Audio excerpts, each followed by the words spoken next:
तो हमारा चल रहा है द्वितीय खंड प्रथम भाग और द्वितीय अध्याय। अब श्लोक नंबर चल रहा श्रवण किया हम लोगों ने कल। क्या श्रवण किया? 189। तो कल ये बता रहे थे मुक्तौ स्वतत्व ज्ञानेनो माया अपगमतो ही स निवर्तते घनानंद ब्रह्मांसानुभवो भवेत्। तो जब मुक्ति हो जाती है उस समय वह जीव स्वतत्व, उसे अपने तत्व ज्ञान हो जाता है। क्या ज्ञान हो जाता है? मैं घनानंद ब्रह्म का एक अंश मात्र हूं। उस समय माया अपगमतो, जो माया अपगम हो जाती है, माया मीन्स जो उसका भ्रम था, मैं संसारी कोई जीव हूं, मनुष्य हूं, पुरुष स्त्री इत्यादि हूं, ये दूर हो जाता है। और उस समय जीव को अनुभव हो पाता है मैं ब्रह्म का अंश हूं, घनानंद रूप ब्रह्म का एक अंश हूं, उसको अनुभव हो जाता है। तो कल यहां तो विशेष बताई थी ज्ञानी लोग, ये किसी बात चल रही है? ज्ञानी, जो ज्ञानी लोग हैं, निर्विशेष ब्रह्म ज्ञानी लोग हैं, उनकी बात चल रही है। तो उन्हें अपने तत्व ज्ञान हो जाता है कि मैं ब्रह्म का अंश मात्र हूं। अब जब अंश मात्र अनुभूति उसको होती है तो ब्रह्म ब्रह्म कौन है? और अंश मात्र है, तो सुख कैसे प्राप्त होगा उसको? अंश ही प्राप्त होगा। अब जो दूसरी ओर जो भगवान के भक्त हैं, ये भी तो अंश ही है। जो भगवान के भक्त होते हैं, भक्ति के द्वारा वे भी अनुभव करते हैं हम भगवान के अंश हैं। तो मतलब ये होगा तो इनका भी सुख क्या होना चाहिए? अंश ही होना चाहिए ना। जब ब्रह्म के अंश जो जीव ज्ञानी अपने को अंश माने बैठे हुए हैं, उनका उनका सुख कैसे होता है? अंश अंश ही होना चाहिए। तो भगवान के जो वैष्णव भक्त होते हैं वो क्या, आप लोग क्या मानते हैं? भगवान का अंश ही मानते हैं। अंश मानते हैं तो उनका सुख भी क्या होना चाहिए? अंश मात्र होना चाहिए है। तो यहां बता रहे हैं ऐसा नहीं है। क्यों नहीं है? क्योंकि जो भगवान का जो भक्त होते हैं, भगवान के भजन के द्वारा भगवान के चरण कमल के असीम माधुर्य है, उसको अनुभव कर लेते हैं। जो भगवान का जो माधुर्य है, उनकी लीला माधुर्य, उनका रूप माधुर्य, उनकी वेणु माधुर्य और उनके गुण माधुर्य, प्रेम माधुर्य, इनका अनुभव करता है। अनुभव कैसे होगा? भजन के द्वारा। सीधा तात्पर्य है भजन मीन्स अनुशीलन। अनुशीलन माने निरंतर। गन्ना मीठा होता है, मुख में डाला, चाटा, मिठाई नहीं। वो जो गन्ने वाले के पास क्या दिया? बांस की मीठा है। मीठा कहाँ है? उसने गाल में लगा, चबाया इसको, एक बार चबाया, और चबाया इसको, और चबाया, और चबाया इसको, और चबाया। घृष्टम घृष्टम पुनिपन्नस चंदनम चारुगंधम छिन्नम छिन्नम पुनस इक्षु तैवदंडम। जैसे मीठा, गन्ना मीठा जरूर होता है, परंतु अनुशीलन करना पड़ेगा। अनुशीलन मीन्स होता है बार बार चबाना पड़ेगा, तब अनुभव होगा। चंदन सुगंधित होता है, ऐसे लकड़ी सूंघो तो असली चंदन से खुशबू नहीं आएगी। चंदन लकड़ी सूंघे तो खुशबू, असली चंदन होगा उस खुशबू सामान्य आएगी, और नकली चंदन हुआ तो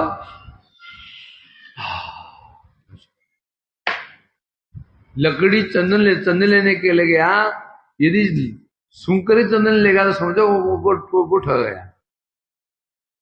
चंदन के पानी में, रस में लकड़ी डुबा देते हैं, खुशबू आनी है। चंदन लकड़ी खुशबू आएगी नहीं, कैसा सकती है? घृष्टम जितना घिसोगे सुगंध उतना। भोजन खाते हैं, जितना चबाओगे टेस्ट उतना। डाला गुड़ुक मुंह में लिया, द्वार चबाया, निकल गया, उसको टेस्ट पता चलेगा? चबाना पड़ेगा। वही कह रहे हैं यहां पर। तात्पर्य क्या है? जड़ वस्तु का आस्वादन करने के लिए भी निरंतर उस वस्तु की सेवा की जाती है, उसको सेवन किया जाता है, तब माधुर्य अनुभव होता है। उसी प्रकार से भगवान का माधुर्य अनुभव कैसे होगा? भजन के द्वारा। भजन मीन्स अनुशीलन के द्वारा, श्रवणम, कीर्तनम, स्मरणम, पाद सेवनम, अर्चनम आदि इत्यादि से उनका बार बार भजन, उनका नाम कीर्तन, उनकी सेवा करते करते करते करते माधुर्य का अनुभव होगा। क्यों? सेवा करते करते करते अब परसों माधुर्य का अनुभव क्यों होगा? माधुर्य का आधार क्या है? माधुर्य, किसी व्यक्ति के माधुर्य अनुभव का आधार क्या होता है? सनातन, किसी व्यक्ति के माधुर्य का आधार, अनुभव आधार क्या होता है? ममता। जितनी ममता प्रगाढ़ होगी, आस्वादन उतना अधिक होगा। और ममता कैसे आएगी?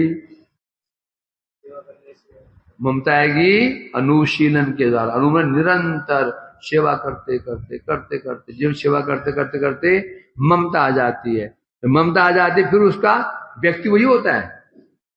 देखो आज से देखेंगे ना, वही व्यक्ति होता है। तुम कॉलेज पढ़े, स्कूल पढ़े, जॉब में गए, तुम जब किसी व्यक्ति पर कोई सहपाठी है, मिलते हो उससे, वही व्यक्ति होता है।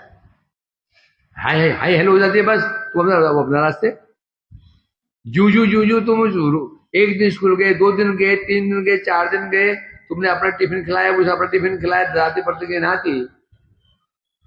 जब परिमाण में आदान प्रदान हुआ, अनुशीलन हुआ, उतने परिमाण, अब वही व्यक्ति तुम्हें क्या लगता है? आस्वादनीय। मीन्स वो उसको देखते तुम्हारे हिंद में अब आनंद की अनुभूति होती है। उसका स्मरण करने में आनंद होता है। स्मरण करते हो उसका, करते नहीं करते हो, है ना? उसी प्रकार से बता रहे हैं। क्या बता रहे हैं यहां पर? भगवान का जो भक्त होता है, भजन करता है, भजन में सेवा करता है, वो सेवा करते करते करते करते ये अनुशीलन हुआ, होते होते होते ममता बढ़ी तो माधुर्य का अनुभव कर पाएगा। तो सारा खेल किसका है? अनुभव का आधार क्या है? माधुर्य। क्या है? ममता। ममता ही आधार है माधुर्य का। जो वस्तु के प्रति आपकी ममता नहीं है, तो वस्तु के प्रति आपका आस्वादन उसका नहीं कर सकते हो। पर घर के पड़ोस में गाड़ी खड़ी हुई है, एक गाड़ी है, 1 करोड़ की गाड़ी है। क्या तुम देख के तुम्हें आस्वादन हो? देख के तुम्हें उसका सुख मिलेगा, आस्वादन होगा कि नहीं होगा? जलन और हो जाएगी उस गाड़ी को देख। दुख, और क्या दुख होगा? मेरे पास नहीं है, उसके पास है। ये गाड़ी तुम्हारी हुई, तुमने खरीदी हो, तो जब जब गाड़ी को देखोगे, जब गाड़ी को देखते हृदय बाग बाग हो जाएगा। ऐसे है कि नहीं है? क्यों? ममता। सारा खेल ममता का ही है?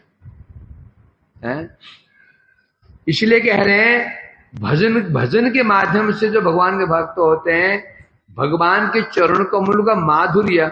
अब माधुर्य क्या? भगवान के चरणों का माधुर्य कैसा है? असीम। सुबह कहते ना विष्णु तत्व मीन्स असीम व्यापक, तब अनुभव कर पाता है, हैं? तब जाकर के अनुभव करके तब भक्ति सुख को ही प्राप्त करता है। यह अंतर है भक्तों की मुक्तों से विशेषता। जो मुक्त होते हैं उनकी उनसे भक्तों ये विशेषता है, दोनों ही मुक्त होते हैं, दोनों ही अपने आप को अंश समझते हैं।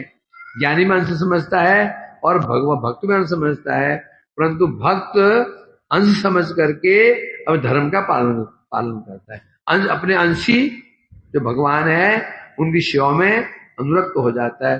सेवा करते करते करते करते ममता प्रगाढ़ होती है, प्रगाढ़ होते होते होते होते तब उसका उनका माधुर्य अनुभव होता है। ये कल हो गया था वैसे। अगला श्लोक था स्वसाधनानुरूप ही फलम सर्वत सिद्धति अतः स्वरूप ज्ञाने साध्य मोक्ष अल्पकम फलम। तो यहां ये बताया गया था साधन का अनुरूप फल प्राप्त होता है। तात्पर्य क्या है? अतः अपने स्वरूप तत्व ज्ञान के द्वारा ज्ञानियों को अपने तत्व ज्ञान हो जाता है। क्या तत्व? स्वरूप तत्व क्या उनका? केवल ये बस ब्रह्म के अंश मात्र है, ये स्वरूप तत्व। इससे जो उन्हें सुख प्राप्त होता है अल्प अल्प ही सुख प्राप्त होता है ना। तो अब आगे बढ़ते हैं हम लोग। उदाहरण दिया जैसे उन्होंने तेज चाकू धारुक्त कुठार है, कोई लकड़ी का कोई खंड है, उसको क्या बता रहे हैं यहां पर? कुठार के द्वारा काटा जा सकता है, सामान्य चाकू कैंची नहीं काट सकते, लकड़ी काटनी है। उसी प्रकार से साधन जिस कोटि का होगा, समझे कि नहीं? साधन जिस कोटि का होगा, जिस स्पीड का होगा, उसी के अनुसार तुम उसको अनुभव कर सकते हो। और साधन तुम्हारा चल रहा है, कभी 2 माला किया, कभी 3 माला किया, कभी वो भी नहीं किया, कभी 16 माला, कभी 2 माला 3 माला, कभी किया कभी किया कभी नहीं किया, लगे। क्योंकि ऐसे साधन के हमें सिद्धि प्राप्त करा देगा। जिस हम चाकू से वो लकड़ी नहीं कर सकती। 2 माला गया, 3 माला, 5 माला, 6 माला, कभी 1 माला भी नहीं किया, कभी किया ही नहीं, 4-5 दिन किया ही नहीं, 2 दिन आने की नहीं की, लगे हुए जगत उद्धार करने में है। तो क्या ऐसे साधन क्या प्राप्त कर देगा? साधन तीव्र हो तो सिद्धि प्राप्त करा दे। यही तो ये तात्पर्य कहना यही है। संसार यातनोद्विग्ने रसहीन मुमुक्षु भी बहुधा स्तूयते मोक्षो यथा द्वे स्वर्ग कामी भी। संसार यातना उद्विग्ने, संसार की यातना भोगते भोगते भोगते भोगते जो उद्विग्न हो चुके हैं। यह संसार यातना कितने प्रकार की है? संसार यातना कितने प्रकार की होती है? आदि के सब संसार यातना कितने प्रकार की होती है? आदि दैविक, आदि भौतिक, आध्यात्मिक। तो 3 ताप भोग करते करते जो उद्विग्न हो चुके हैं, परेशान हो चुके हैं, कौन होते हैं वो? रसहीन ही। और उनका चित्त कैसा है? रसहीन चित्त है। कौन होते हैं वो? मुमुक्षु। मुमुक्षु मीन्स मुक्ति चाहने जो मुमुक्षु लोग होते हैं, उनकी समस्या क्या है? उनका चित्त उद्विग्न रहता है। किस उद्विग्न रहता है? संसार यातना, संसार में दुख कष्ट प्राप्त होते हैं उसको, तो उस दुख कष्टों से उद्विग्न हो चुका होता है। और चित्त कैसा है उसका? रसहीन। उस समय वो क्या करते हैं? उस यातना से मुक्त होने के लिए जो संसार जाला को दूर करने के लिए वो क्या कहते हैं, बहुधा स्तुयते मोक्षो, ऐसे लोग ही मोक्ष की स्तुति करते हैं। बहुधा मोक्ष बहुत ही स्तुति करते हैं। जो जिससे पीड़ित हो, जिसे पीड़ा दूर हो जाए, उसकी महिमा गान करेगा ना। भूखा व्यक्ति है, भोजन उसकी पीड़ा दूर हो जाती है, तो क्या करेगा वो भोजन की कामना करेगा। तो संसार यातना से जो व्यक्ति उद्विग्न है, मुझे पता है इस यातना से, इस उद्वेग से कैसे मुक्त हुआ जा सकता है, मोक्ष। तो सीधी बात है, वो किसकी महिमा गान करेगा, मोक्ष की। बड़ा दुखी है संसार में, क्लेश क्लेश क्लेश, आए दिन क्लेश, दिन भर क्लेश। शाम को ज्यादा अड्डे पे एक पौवा लेता है, गट गट पे करके बस। उसे मित्र बड़ा दुखी था, वो भी ऐसे परेशान। पत्नी आए दिन खरी खोटी, वहां जब बच्चे पीछे पड़े हुए हैं, वहां सास ससुर, और भी ज्यादा वहां से गाली मिल रही, क्या करे बेचारा। तो क्या उपदेश देगा वो, यार क्या करूं, बहुत परेशान हूं, दिमाग टेंशन में है, क्या बोलेगा, एक पैक लगाओ चलो, है ये बोलेगा नहीं बोलेगा। क्यों, उसे वो टेंशन से मुक्त होना है, एक घूंट लगाई बस खत्म। ये भी ऐसे ही है, इनकी समस्या यही बस के है, ये संसार यातना से कैसे छूटा जाए, कैसे पीछा छुड़ाया जाए यातनाओं से, बस मोक्ष। इसलिए मोक्ष की स्तुति करते हैं लोग। एग्जाम्पल दे, ये था जो स्वर्ग कामी भी, जो स्वर्ग कामी व्यक्ति जिस प्रकार से क्या करते हैं, स्वर्ग की कामना करते हैं। कौन, जो व्यक्ति कामी होता है, जानते हैं, वो जानते हैं स्वर्ग अनित्य है, नहीं जानते स्वर्ग अनित्य है। जो स्वर्ग कामना के लिए यज्ञ आदि कर रहे हैं, उन्हें पता नहीं है। जो यज्ञ कर रहे हैं, दान पुण्य कर रहे हैं स्वर्ग प्राप्त करने के लिए, जब वो दान पुण्य कर रहे हैं, यज्ञ कर रहे हैं, निश्चित रूप में शास्त्र मानते हैं। जो यज्ञ कर रहा है, दान व्रत पुण्य कर रहा है, तो निश्चित रूप शास्त्र मानते हैं। शास्त्र नहीं माने तो यज्ञ क्यों करेगा वो। जो शास्त्र मानते हैं, यज्ञ कर रहा है तो शास्त्र मानते हैं, तो उसको ये भी पता होगा स्वर्ग क्या है, अनित्य, ये बोलेगा ना। तो जानते हुए, समझते हुए, तो भी वो क्या करता है, स्वर्ग की कामना करता है, उसको सुख मान रहा है। जानता है सुख नहीं है उसमें, तो सुख मान रहा है। उसी प्रकार से मोक्ष की मुक्ति कामी जो व्यक्ति है, मोक्ष में सुख नहीं है, परंतु बस उसमें यातनाएं नहीं है, कष्ट इत्यादि नहीं है, इसलिए उसको सुख मान लेता है। टीका में कह रहे हैं, यदि वो आपत्ति करे, यदि मोक्ष में सुख है ही नहीं, तो कोई क्यों कहते हैं मोक्ष में चरम सुख है, मोक्ष में चरम सुख है, क्यों कहते हैं। इसके उत्तर में ये श्लोक बता, संसार जो श्लोक चल रहा है, ये संसार यात्रा उद्गई, ये श्लोक की व्याख्या की जा रही है। अर्थात जिनका अंतकरण, जिनका हृदय तप रहा है, किस तप रहा है, जन्म मरण, जन्म का कष्ट, फिर मरण, दो कष्ट प्रधान है, जन्म का कष्ट और मरण का कष्ट, बीच में भी कष्ट ही कष्ट है। ये कहते हैं जन्म का कष्ट का क्या कष्ट होता है, शास्त्र कहते हैं। मरण का कष्ट क्या होता है, मानो 100 बिच्छू एक साथ डस लेना किसी को, 100 बिच्छू, इतनी पीड़ा होती है।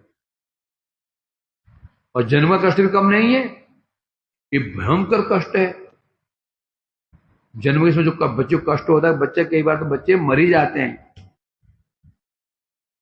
मूर्छित हो जाते हैं। हमारे कष्ट नहीं है जन्म कष्ट। पहला कष्ट है गर्भ में, जब बच्चा गर्भ में रहता है 7 महीने की उम्र में, वो 7 अवस्था में 7 महीने में उसकी चेतना आती है, अब उसको अनुभव होता है। 7 महीने तो उसको चेतना होती नहीं, तो अनुभव होता नहीं। 7वें महीने में उसको अब चेतना चेतना आ जाती है। अब तो 2 महीने 2 महीने क्या कष्ट भोग करता है अंदर वो। कीड़े कुलमुल कुलमुल कुलमुल कीड़े लैट्रिन में माँ के कीड़े काट, और उसी में दुर्भाग्य उसका यही है, जब गर्भावस्था में ही स्त्री की चटपटी खाने की बहुत इच्छा होती है, मिर्च खाना, चटनी खाना, ये बहुत उसमें स्वाभाविक रुचि होती है। और हमारी है ना, थोड़ा स्किन पे एक मिर्च ऐसे रगड़ दो, मिर्च है ना, अरे रगड़ दो, बस हो गया। फिर देखो क्या मजा आता है, थोड़ा यहां रगड़ दो, इतनी हमारी स्किन गैंडे जैसी है, इतनी मोटी गैंडे तो है ना। इसमें जब असर कर रही है, जो बच्चा गर्भ में है, बच्चा भी बिल्कुल उसकी स्किन इतनी कोमल है, उसमें जब वो स्पर्श करता होगा वो चटपटा भोजन जो खाती है, तो क्या हालत, उसकी हालत होती होगी। कभी दिखा था बच्चा जन्म लेता देखा भी है, सारा शरीर लाल होता है उसका, सारा शरीर लाल, क्योंकि कीड़े काट काट के से उसका लाल कर देते हैं। बस छोड़ो, बच्चा जन्म लेता है, ये गाँव में, शहर गाँव में होता है। कैसे गाँव गाँव में जब बच्चा जन्म लेता है ना, सब देखने जाते हैं बच्चे को, फिर जो गुड़ और घी दिया जाता है। हम तो 4 बार जाते हैं देखने के लिए, खाने के लिए, गुड़ घी, गुड़ काटे थे, घी मिलाते थे, घी सबको देते हैं उन्हें। हम तो, हमें क्या बच्चे, मतलब क्या, मतलब इतने बच्चे, हम थोड़े बच्चे देखने जाते थे देखने, गुड़ खाने के। तो इसलिए कह रहे हैं, ये पहले कष्ट यहां शुरू हो जाता है, फिर कष्ट है जन्म का कष्ट। जन्म में फिर जो कष्ट होते हैं, भयानक कष्ट। क्या कष्ट है? 1 साल का बच्चा है, पीठ में उसके खटमल चिपका हुआ, खटमल खून खा रहा है, खटमल खून चूस रहा है, रोए जा रहा है, और माँ उसको दूध पिला रही, गुल्लू के गोदी में खिला रही उसको। अब क्या बोल पाएगा? मैं क्या कर रही हो? पीछे खटमल काट रहा है, हटा उसको, बोल पाएगा? दर्द कुछ और होता है, उपचार कुछ और किया जा रहा है। कैसी अवस्था, कैसी भयंकर यातना है। जो अपनी यातना बता नहीं सकता, अपने मन के बता नहीं सकता, कैसी भयंकर यातना, सोचो जरा, ये यात्रा नहीं है। जो बोल नहीं पा रहा, मुझे क्या कष्ट है बेचारा। जैसे एक घटना सुनी गई थी हाल में बताए के बाद, हम हाथरस में दाल विषय में गए थे, तो वहां एक घटना सुनी मिली, कभी तो सुनी। वो एक गांव में हाथरस के पास रतमान गढ़ी, तो बता रहे थे वहां पर कि एक गांव में तो होते ही, गांव में तो मिट्टी के घर होते हैं, आसपास आंगन होते हैं, खेत होते हैं। तो एक बच्चा, बिल्कुल 1 साल का कि कुछ महीने का बच्चा था, तो कहीं से कीड़ा आया, पीठ में उसका छेद कर दिया, वो पीठ में घुस गया उसके, क्या करूं, खुजरा कोई बड़ा जहरीला कीड़ा। अब बच्चा रोई जा रहा है, कोई गोदी में खिला रहा है, कोई माँ उसको दूध पिला रही है, ये कर रहे हैं और वो कर रहे हैं, बच्चा चुप होने का नाम ही नहीं ले रहा। कई घंटे बीत गए, तो माँ ने गोदी में लिया। अब गोदी में लेके मामा क्या करती है, उसके पीठ गोदी में लेके, यहाँ बच्चों को यहाँ रखे थे गोदी में, पीठ होता है, पीठ थपथपाती है गोदी में, यहाँ लेकर माँ फिर पीठ को सहलाती है। जब पीठ सहला रहे तो उसके हाथ में कुछ लगा, तो कमीज खोली, तो कुर्ता उतारा, बच्चे का कपड़ा उतारा, तो कीड़ा आधा अंदर घुस गया था वो।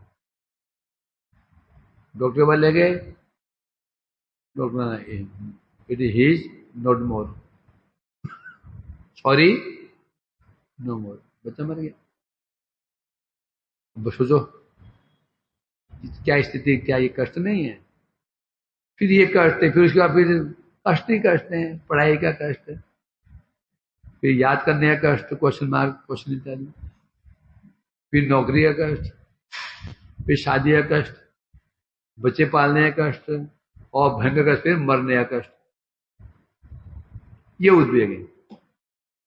तो कह रहे हैं जो जो उद्वेग हैं, ये जो जिसे कह रहे हैं अंतःकरण जिनका उद्विग्न हो, व्याकुल हो जाता है यंत्रणा भोग करते करते, और है कौन वो? रसहीन भी हैं। रसहीन किसे कहते हैं? जिसने कभी रसयुक्त वस्तु का सेवन नहीं किया, उसको बोलते रसहीन। तो निरस कौन है? ये निरस, अर्थात कभी चित्त को द्रवित करने वाले प्रीतिमय द्रव्य विशेष का उपभोग नहीं किया। निरस कौन होता है? प्राय देखा जाता है, सपोज एक घर में एक सौतेला बच्चा है, माँ मर गई उसकी 4 साल की उम्र में, बाप ने शादी कर ली, और शादी करते जो उसको कष्ट मिलते हैं, माँ सोच ले, माँ एक तरफ गाली गलौज करती है, सब उसका है, बाहर जाता है चिढ़ाते हैं, तेरी माँ क्या करती है, तेरी माँ, सब उसके मित्र चिढ़ा रहे हैं, इधर माँ गाली गलौज कर रही है, तो उसके हृदय कैसे हो जाएगा? निरस। क्यों समझ पाएगा कि माँ का प्रेम क्या होता है, बहन का प्रेम क्या होता है ना? उसको चिढ़ हो जाएगी, उसको शब्दों से ही चिढ़ हो जाएगी। अब कोई उसके सामने यदि गुणगान करे कि मेरी माँ ऐसे करते वैसे करते, विश्वास करेगा वो? क्यों? उसको अनुभव ही नहीं है। उसी प्रकार से ऐसे जो ज्ञानी लोग होते हैं, संसार से चित्त उद्विग्न हो चुका है, और कभी उन्होंने ऐसे प्रीतिमय द्रव्य विशेष का उपभोग नहीं किया, आस्वादन नहीं किया है, अतः उनका हृदय भी वैसा ही क्या बन जाता है? रसमय वस्तु के आस्वादन में असमर्थ हो जाता है। उनके हृदय रसहीन, रसविहीन, निरस हृदय है। इस कारण से प्रीतिमय रसमय, अब इसको यदि कोई प्रेम भी करे ना, वो प्रेम को समझ ही नहीं पाएगा। जिन्हें कभी जीवन में सुख प्रेम दिखाई नहीं हो, हर ओर से धोखा ही मिला हो, परिवार में धोखा, तो अब कोई प्रेम भी करे ना, तो विश्वास करेगा ही नहीं। धोखा खाते खाते वो इतना मतलब कि वो डर गया है उस प्रेम से, जगत प्रेम से, अब वो विश्वास करेगा ही नहीं। जगत में होता है, नॉर्मल होता है, देखा जाता है? तो इसलिए बता रहे हैं, क्योंकि जिस प्रकार से जगत का व्यक्ति सबकी दुत्कार सहते बचपन से ही, तो यहां से लात मारता, तो वहां से लात मारता, उसके हृदय क्या हो जाता है? नीरस, कठोर हृदय बन जाता है उसका, है ना? अब ये रसीली बातें अब उसको पसंद नहीं आती, है ना? उसी पर बता रहे हैं, ऐसे ज्ञानी व्यक्ति निरस होने के कारण उसने कभी प्रीतिमय व्यवहार का सेवन किया ही नहीं। इसलिए बता रहे हैं, रसमय वस्तु के आस्वादन में उसका चित्त असमर्थ हो जाता है। रसमय वस्तु क्या है? भक्ति, भगवान की सेवा, भगवान का कीर्तन, उनका श्रृंगार, उनकी आरतियां, उनका कीर्तन, जो रसमय चीजें हैं ये, और इससे वो बल्कि डर और जाएगा। यही तो उन समस्या क्या है उनकी? मोक्ष में प्रवृत्ति कारण क्या है? मोक्ष की प्रति प्रवृत्ति के कारण क्या है? संसार भय ही मोक्ष के कारण है। भय में जो भय ही उसको प्रवृत्त कर रहा है। भय मतलब क्या? संसार दुखमय है। जितनी वस्तुएं नामवान रूपवान गुण है, उसे 10 कदम दूर रहो। यही कष्ट, ये चीजें कष्ट देने वाली है। जिन नामवान वस्तु में, रूपवान वस्तु में, गुणवान वस्तु में, जिन वस्तु में है ये, जितने भी विशेष वस्तु में है, विशेषता युक्त वस्तु में उनसे 10 कदम दूर रहो, 10 कदम दूर रहो। क्यों रहो? इसे दुख देने वाली है? जैसे दूध का जला हुआ छाछ से भी डरता है के बाद। दूध का जला होता है ना, कभी दूध पीने के लिए कहीं घर में गया था, उसको दूध दे दिया और दूध था और चीनी मिट्टी के बर्तन में। चीनी मिट्टी का बर्तन है, बाहर से ठंडा रहता हो। ये बोलो चीनी मिट्टी का बर्तन बाहर से ठंडा रहता, गर्म नहीं होता हो। जानता है कि नहीं जानता? ठंडा हो बाहर से। उसी समय दूध ठंडा हुआ, उसने बात करते करते एक घूट ले लिया। घूट लेते मुंह में गर्म दूध था वो, और अब पूरा गला जल गया, मुंह छाले पड़ गए। 10 दिन तो उसको हो बड़ा कष्ट था, जब खा ही नहीं पाया। अब एक किसी और मित्र के वहां गया, उसको ठंडी ठंडी छाछ दी, छाछ मठा दिया है ना। जैसे हाथ में दिया, फू कर रहा है। फू क्यों कर रहा है उसको? वो जला हुआ है ना, उसको वही याद आती है। घोड़ा प्रातः काल संध्या के समय जब आकाश की ओर देखता है ना, पश्चिम दिशा में, घोड़ा पागल हो जाता है। घोड़ा को बस में करना मुश्किल पड़ जाता है। जानते हो इसको? पता ही नहीं पता है? क्यों? ऐसे सुना जाता है कि अभी घोड़ा आगे जल गया था, तो उसकी प्रवृत्ति बन गई है भय भय। तो पक्की बात है।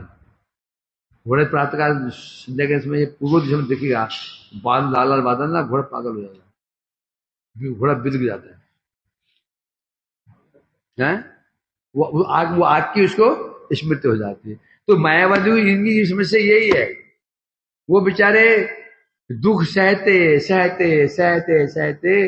अब देखो, भगवान की भक्ति क्या है, सेवा क्या है? तो जड़ जगह जैसी है। भगवान की सेवा जड़ जगह से व्यवहार, भगवान की जो व्यवहार है, भगवान का श्रवण कीर्तन है, जड़ जगत से है कि नहीं है? जड़ जगत में हम कीर्तन करते हैं अपने माता पिता भाई बंधुओं का, श्रवण करते हैं माता पिता भाई बंधुओं का, अर्चन करते हैं, उनकी सेवा करते हैं, भगवान भी ये करते हैं। अब जब भक्ति की बात आती है, वो देखते हैं यहां भी तो वही चल रहा है। यहां भगवान की सेवा करो, बिगड़ की सेवा करो, उनका श्रृंगार करो, भोग बनाओ। यदि वही तो वही, ये भी तो वही है, तो डर जाते हैं। ना ना ना, ये भी वही चीज है, ये भी फंसाने वाली है। तो है प्रापंचिक बुद्धिया हरि संबंधी वस्तु ना मुमुक्षु प्रत्याग, है ना, ये बता रहे हैं। तो उससे वो डर जाते हैं। कभी उन्हें वो जो ऐसी जो भगवान सेवा का जो रस है अनुभव तो किया नहीं होता। इसलिए वो क्या करते हैं, बस उनका एक ही लक्ष्य होता है, किसी प्रकार से संसार से बाहर जाया जाए, संसार छोड़ा जाए, दोबारा संसार में नहीं आना, उन लक्ष्य बन जाता है ना। इसलिए कह रहे यहां पर, उस संसार ताप छुटकारा पाने के लिए मुमुक्षु मोक्ष के प्रति, इसलिए संसार से छुटकारा पाने के लिए मुमुक्षु ही मोक्ष के प्रति शरणागत होते हैं। क्योंकि अब तो बोले क्या भक्तों संसार में क्या उन्हें ताप नहीं मिल रहा है? क्या मुक्तों को ताप मिल रहा है? मोक्ष को क्या भक्तों को ताप नहीं मिल रहा है? क्या ताप दोनों को मिल रहा है? तो दोनों में विशेषता क्या है? क्या ताप भक्तों नहीं मिल रहा है? नहीं। भक्त क्या समझता है? जो ताप मिल रहा है क्या समझता है? प्रभु की कृपा। भक्त क्या समझो? जो ताप मिल रहा है, इसलिए भक्तों को संसार से घृणा नहीं होती। वो समझता है जो संसार है भगवान की सेवा की वस्तु है, जो मुझे ताप मिल रहा है ये मेरा ही किया हुआ है, मेरा ही किया हुआ है। और मेरा और लक्ष्य क्या है उसका? भगवान की सेवा प्राप्ति। इसलिए भक्त क्या होता है? कृष्णाश्रित क्रिया। वो भक्त ही क्या, यदि उसको उसकी स्वतंत्र इच्छा हो जाए तो सेवक किसे कहते हैं? वो जिस स्वतंत्र इच्छा नहीं होती, है? यदि उसकी इच्छा हो गई संसार से दुखमय है, नहीं। भक्त क्या देखता है? भगवान जिसमें सुखी है हम उसमें सुखी। पशु पक्षी होए था कि स्वर्ग बने रहे तो भक्ति रो भक्ति।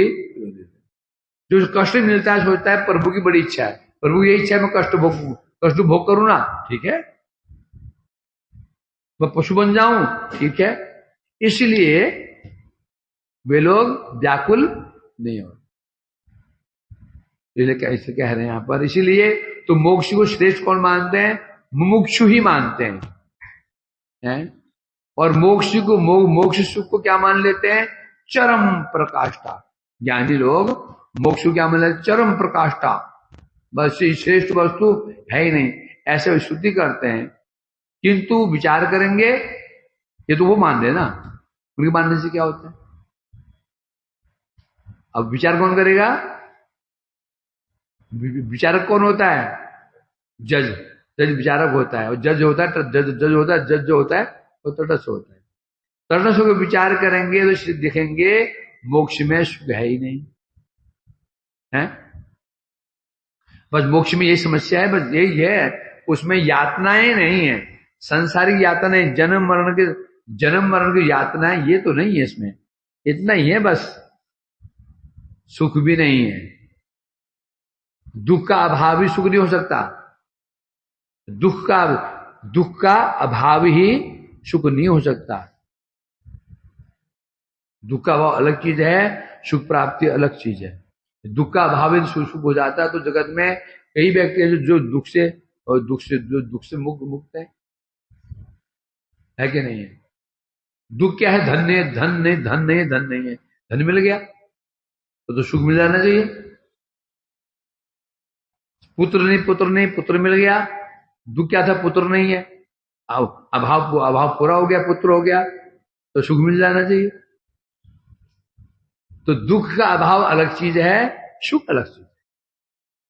इसको वे लोग जानते नहीं है, इसलिए दृष्टांत दे रहे हैं। जैसे जो स्वर्ग कामी भी, जो स्वर्ग की कामना करने वाले व्यक्ति यह जानते हुए भी कि स्वर्ग से पतन का भय है, ते तम स्वर्गलोक विशालम क्षीणे पुण्य मर्तलोक विशंति, कि स्वर्गलोक को भोग करने के पश्चात ऊपर से भी स्वर्ग से नीचे गिरना पड़ता है, भूलोक में जानते हैं। स्वर्ग में क्या है? पतन का भय है। स्वर्ग में क्या है? स्पर्धा है, ठीक है ना। स्वर्गलोक और महालोक में क्या विशेष, क्या डिफरेंस था बताओ? स्वर्गलोक और महालोक में क्या डिफरेंस है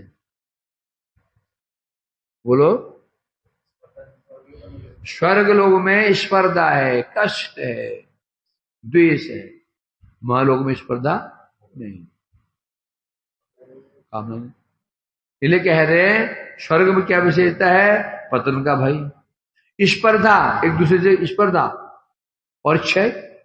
इतने दोष होते हुए भी स्वर्गकामी व्यक्ति स्वर्ग सुख को श्रेष्ठ मानता है। क्या मानते? स्वर्ग को श्रेष्ठ मानता। महाराज जी आपका तो स्वर्ग निश्चित है, आपने विवाह नहीं किया, गृह त्यागा, साल इतना कष्ट करे, स्वर्ग निश्चित आपके लिए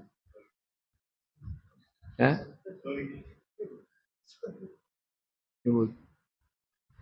अर्थात स्वर्ग को श्रेष्ठ मान लेते हैं। उसी प्रकार मोक्ष कामी भी मोक्ष को ही चरम सुख मान लेते हैं। तो मानने से क्या हो जाएगा? मानना अलग चीज होता है, होना मानना अलग चीज, होना मानना और होना। मैं आपको वैष्णव मानता हूं, एक बात है, आप वैष्णव है, दूसरी बात है। मेरे मानने से क्या हो जाएगा? मेरे मानने से कोई बन नहीं जाएगा, जो है वो वही है, जो है वो वही है। मानना मैंने मैं मान रहा हूं, ये मेरा विचार है, वो कैसा है वो अलग चीज है। इन्हें बता रहे हैं ज्ञानी मोक्ष को चरम सुख मान लेते हैं, और ये स्वर्गकामी स्वर्ग को क्या सुखमय मान लेते हैं। ये उनकी समस्या है। तथ्य तो यही है, न स्वर्ग में सुख है है।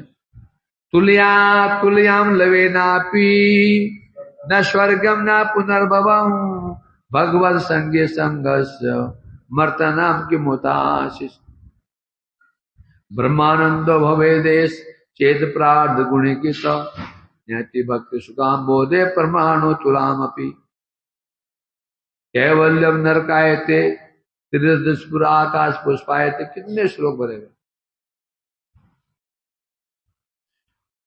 तो इसलिए कह रहे यहाँ पर सुखश्चतु प्रकाष्ठा भक्तौ एषतो भवेत् तन्मय श्री पदाम्बोध शेविनाम साधनोचिता। तो सुख कहां पर है? सुख किसमें है? सुख की प्रकाष्ठा कहां पर है? एक सुख होता है फिर सुख की प्रकाष्ठा होती है। सुख सुखतर सुखतम, पहला सुख, दूसरा सुखतर सुखतम। तो जगत में ऐसी कौन सी वस्तु जो सुखतम वस्तु है? जगत में सुख की प्रकाष्ठा कहां पर है? प्रकाश क्या होता है? जिसके ऊपर और परा, उसके ऊपर स्थानीय नहीं है।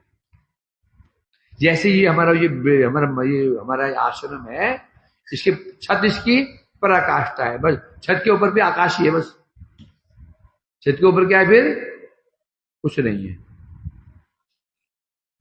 उसी प्रकार बता रहे हैं सुख की प्रकाष्ठा कहां पर है, मतलब उससे ऊपर सुख है ही नहीं है। वो सुख कौन सा है? तो बता रहे हैं भक्तौ एव सतो भवेत्। तो वो सुख कौन सा है? भक्ति सुख। भक्ति सुख की है, सुख की चरम सीमा है। भक्ति का सुख है वो सुख की चरम सीमा है, उससे ऊपर कोई सुख फिर हो नहीं सकता। तो उसका आस्वादन कौन करता है? तन्मय श्री पदाम्भुज से बिना। तन्मय जो भगवान के तन्मय, भगवान की सेवा में जो तन्मय हो चुके हैं, तन्मय डूब चुके हैं। तन्मय किसे कहते हैं? जलमय। इतनी प्रभु जी इतनी बारिश हुई है ना। स्कूल में जाते थे, कल क्यों नहीं आया? इतनी बारिश थी पर सर पूरे रोड जलमय हो गया था, सब डूब गया था पानी में। मैं भी डूब गया था पानी में, बहाना मारता ना। जलमय, पूरे रास्ते पूरी रोड जलमय हो गई, खेत जलमय हो गए। जलमय में क्या होता है? जल में डूब गए, अर्थात वो रोड दिखाई नहीं पड़ रही है, सड़क दिखाई नहीं पड़ रही। कहाँ है सड़क, कहां पर है? वो दूसरे कहते हैं जलमय। तन्मय मीन्स भगवान की शो में ऐसे डूब गया है, उससे मैं कहां पर हूं, मैं कौन हूं, ये होश नहीं है। जैसे जल में मन होता है, रोड जल में होगी, मन होता है कि रोड कहां है दिखाई नहीं पड़ रही है, पानी ऊपर। भक्त तन्मय हो जाने का हो गया, ऐसा डूब गया भगवान की सेवा में, वो जो होश नहीं, मैं कौन हूं, मैं कहा हूं, मैं मेरा परिचय क्या है, वो जो होश, उसे कहते हैं तन्मय। तो ऐसे जो भगवान के तन्मय भक्त हो जाते हैं, भगवान की भक्त जो तन्मय पूर्ण जो तत्पर हो जाते हैं, ऐसे भक्तों की भक्ति में ही तन्मय श्री पदाम्भो सेविनाम भक्तो जोड़ना पड़ेगा इसको। तन्मय श्री पदाम्भो सेविनाम, भगवान के चरणों कमलों की सेवी नाम, सेवा करने वाले भक्तो एव, भक्त ही इसका अनुभव कर सकते हैं। भगवान की भक्ति में चरम सुख है, उसके ऊपर कोई प्रकार सुख की सीमा समाप्त। सुख की सीमा कहां समाप्त हो जाती है? कहां समाप्त होती है? भक्ति में। क्या प्रमाण है? भक्ति में सुख की चरम सीमा है। इसका कोई तुम पूछे कैसे सिद्ध करोगे इसको? कैसे सिद्ध करोगे? क्योंकि भक्ति प्राप्त करने के पश्चात कोई कामना फिर रहती ही नहीं है। जो व्यक्ति कर्मी होता है, पहली कामना किसी होती है?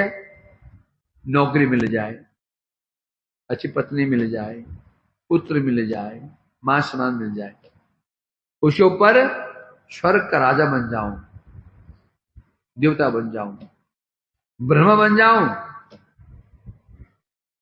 है ना। जब वो भक्ति प्राप्त कर लेता है फिर उसकी सब कामनाएं समाप्त। फिर क्या बोलता है वो, ननाक पृष्ठम न च पारमेष्टम न सार्वभौमं न रसाधिपत्यम न योग सिद्धि अपुनर्भवम वा समंजसत्वांग विरह्य काम। हो गया ना काम, समाप्त। जिसे वो सुख मान रहा था, भक्ति मिलने पर क्या कहता है, क्या ना के पृष्ठ, मुझे स्वर्ग नहीं चाहिए प्रभु, मुझे ब्रह्म पद भी नहीं चाहिए, मुझे मुक्ति नहीं चाहिए, मुझे योग बल नहीं चाहिए, बस एक ही चीज चाहिए, आपके विरह में तड़पता रहूं, तड़पता रहूं। अर्थ सिद्ध हो गया ना, सिद्ध हो गया। भक्ति मिलने पर सब सुख उसको क्या लगने लगे हैं, तुच्छ। जिस स्वर्ग के लिए लोग इतने लालायित रहते हैं, उस स्वर्ग की ओर भक्त थूकता भी नहीं है, थूकने हुए अपना अपमान समझता है। मुक्ति के लिए लोग लालायित रहते हैं, भक्त कहते हैं नरक नरक नरक नरक नरक नरक, कहता है उसको नरकाय है, समझे क्या नहीं। इसलिए कहते हैं चरम सुख कहां पर है, भक्तो एव, भक्तु में ही, भक्त ही इसका अनुभव करते हैं। कैसे अनुभव करते हैं, तन्मय श्री प्रधान वो से बिना, भगवान के चरणों की सेवा के द्वारा ही ये जो भक्ति चरम सुख है अनुभव होगा, पराकाष्ठा। तो भक्ति सुख की प्रकाश कहां पर है, भक्ति में है।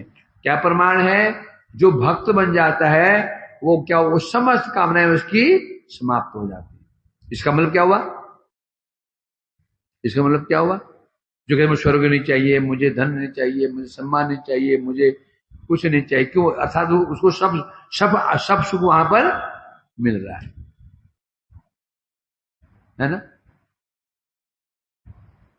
तो इसलिए कहा जा रहा है यहां पर, इसलिए भक्तों की भक्ति में ही उनके साधनोचिता, साधन के अनुरूप सुख की चरम सीमा प्राप्त हो जाती है। जब भक्त मन भक्ति करता है, साधन के अनुरूप जब साधन करता है, कठोर साधन करता है, परंतु ये साधन भी कैसे होना चाहिए, साधक कैसे होना चाहिए, तत्पर होना, तन्मय होना चाहिए।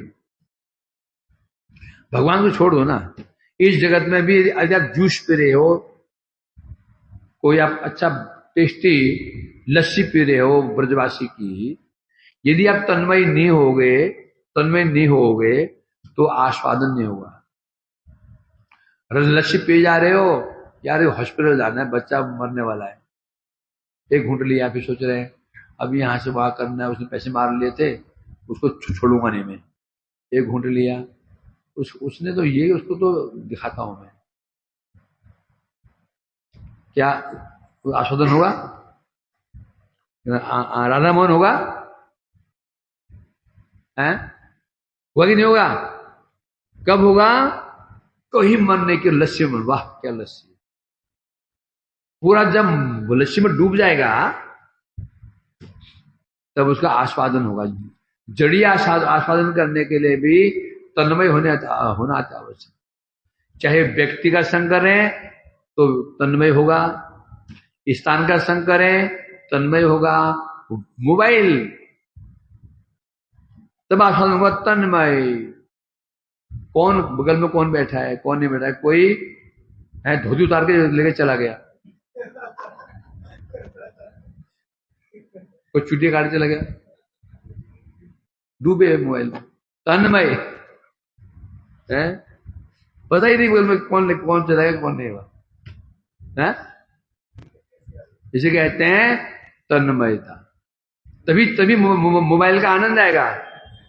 मोबाइल हाथ में पूरा ध्यान है, अभी माला करनी है और ये करना होगा, आप फिर टेस्ट रस नहीं आएगा। जो मोबाइल महाराज है, जब आप पूर्ण शरणागत हो जाओगे तब आपको आस्वादन आएगा। यदि इसमें नहीं डूबे, आप महाराज के चरणों में आपने पूर्ण शरणागति नहीं ग्रहण की, नहीं प्रदान की, श्री मोबाइल महाराज के चरणों में, आपको आस्वादन नहीं है। डर डर के देख रहे हो कि प्रभु जी आ जाएंगे देख लेंगे, प्रभु जी आ जाएंगे देख, तो आपको टेस्ट नहीं आएगा। ये लोग क्या रात को देखते हैं कि कोई आएगा ही नहीं। तो यहाँ इसलिए कहा जा रहा है यहाँ पर, हाँ ये तो हो चुका था।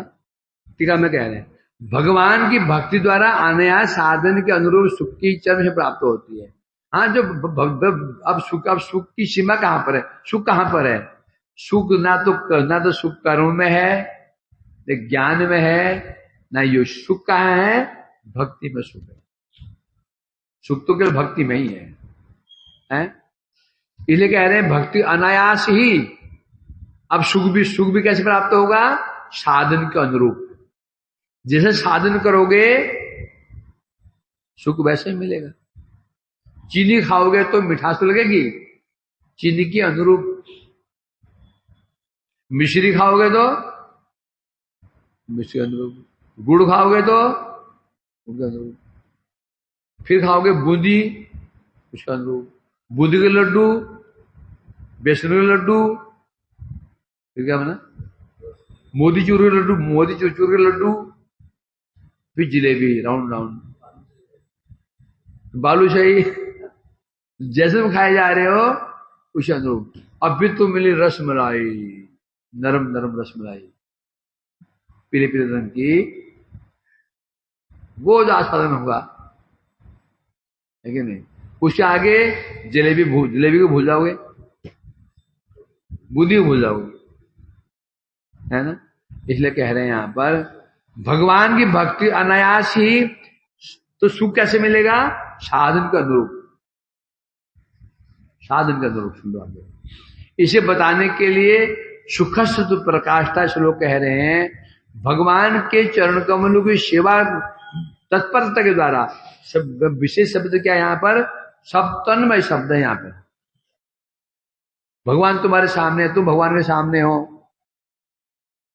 ब्रजवासी की थाली तुम्हारे सामने है, तुम थाली सामने रहे, तुम खाई जा रहे हो, परंतु आस्वादन तभी होगा जब तत्पर होगे। तो सारा खेल किसका है? तन्मयता का। तन्मय यदि आप हैं तो आस्वादन होगा, चाहे जड़ीय वस्तु हो, जागतिक वस्तु हो, चाहे चिन्मय वस्तु हो, चाहे जड़ वस्तु हो, चाहे भगवदीय वस्तु हो, चिन्मय वस्तु हो, आस्वादन तो तन्मयता से आएगा। क्रिकेट देख रहे हो, मूवी देख रहे हो, पिक्चर देख रहे हो, खेल देख रहे हो, तन्मयता की आवश्यकता, तन्मयता होगी तो पूरा आस्वादन आपको आएगा। मोबाइल देख रहे हो, ऐसा है कि नहीं? ऐसा है कि नहीं? कोई डाउट? No doubt? तो ठीक है, टाइम हो गया।